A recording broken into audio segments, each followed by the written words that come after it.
Ako po si Jimmy Bondoc, isa pong musikero, ngayon po'y abogado, isa rin pong dating public servant.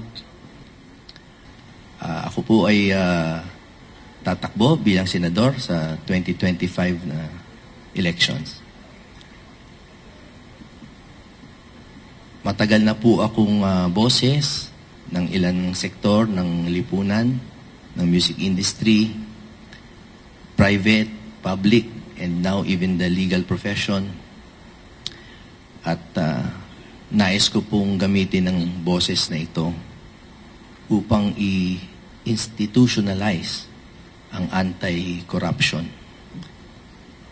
Gumawa po ng isang mabisa na batas na tuluyan ng wakasan ang korupsyon sa Pilipinas. Kaya sana po, samahan ako ng mga nagtitiwala sa akin at sa lahat po ng nakasalamuha ko sa buhay na alam na ang puso ko po at ang aking kakayahan ay gagamitin ko para paunlarin talaga ang buhay ng Pilipinas sa wakas. Ako po ay si Jimmy Bondoc, isang boses at isang senatorial candidate under PDP Laban. Maraming salamat po, Sir Jimmy. Tanong po, Gab Humilde, PTV4. Good morning, sir. Nasabi niyo po kanina na nais niyo rin pong maging boses ng entertainment industry po sa Senado. So, kung pala rin po kayo manalo, sir, ano po yung mga panukala po ninyong batas na nais po ninyong ihain? Alam niyo po, ang unang dapat ma-recognize natin ay ang music and entertainment is an economic force and the labor force. At ang puwersa na to ay hindi pa optimized sa ngayong panahon. Hindi tulad sa ibang bansa na gamit ito.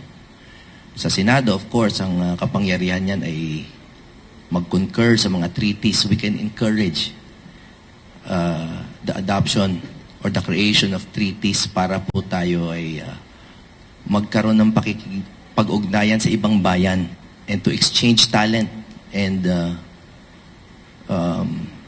our music force, no?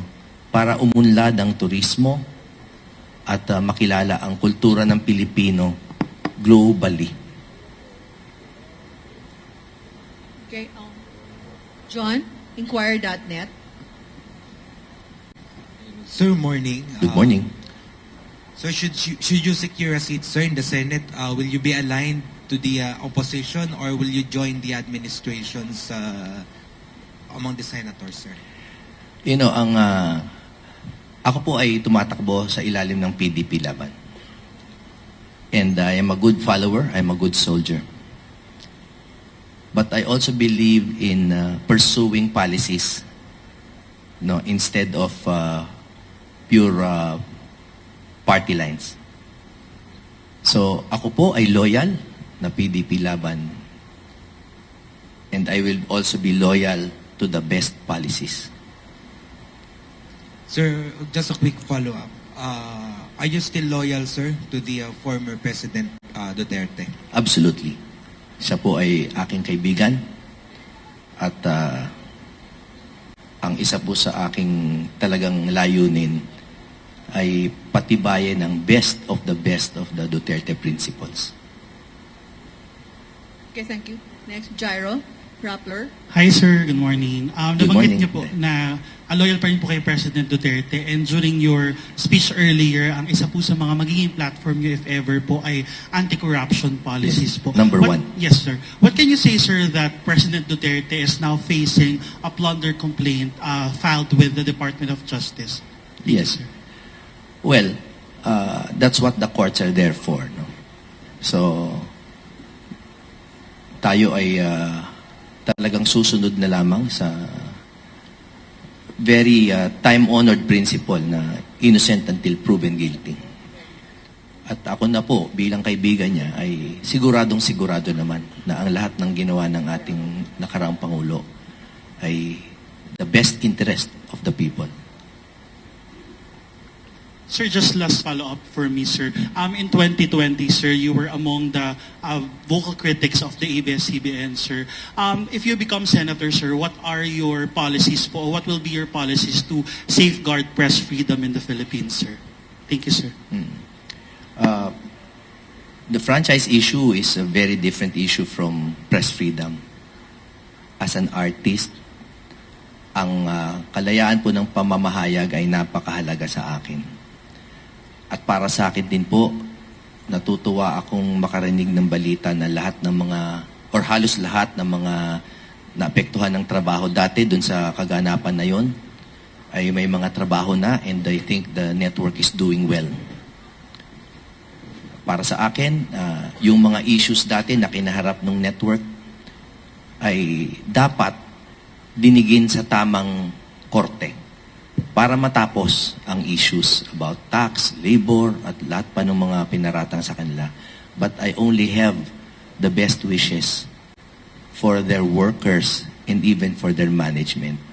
And finally, I hope magkaroon ng magandang pakikipag-ugnayan yung management at yung lehislatura, so that if ever a franchise is granted, it will be granted under the best conditions.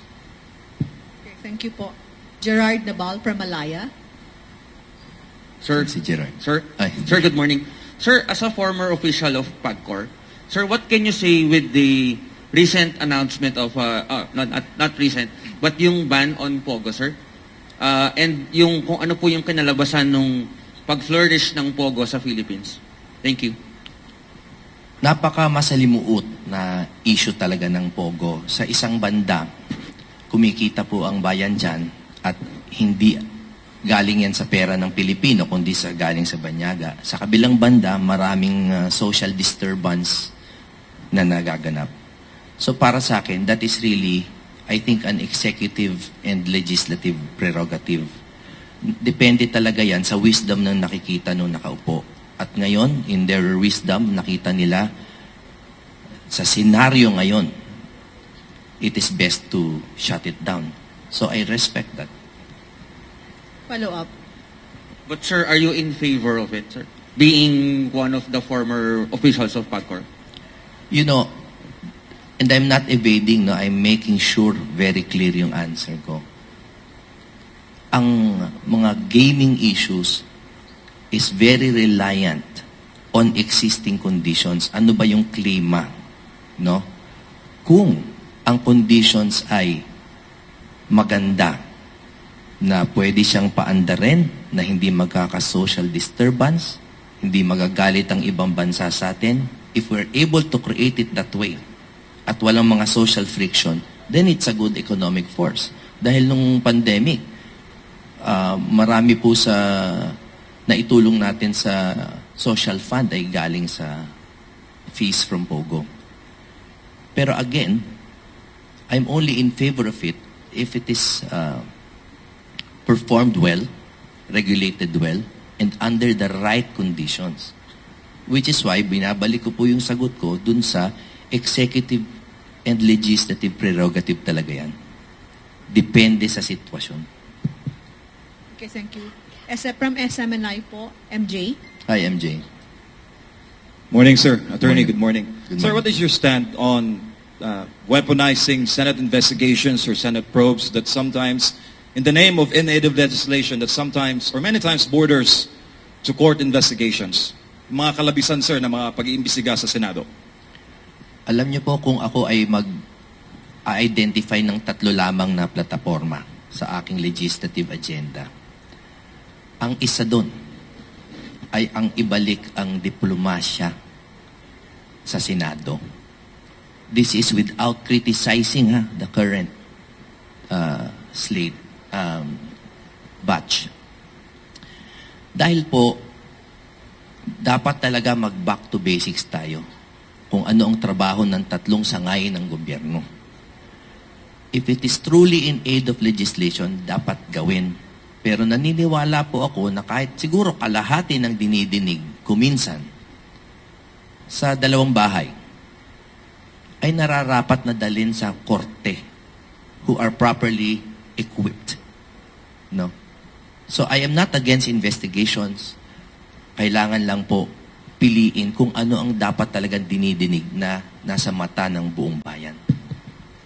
8 minutes is tapos na po. Okay, thank you. Maraming salamat Sir po. Jimmy. Good morning to everyone. God bless you. Sir, another photo op po. Sir.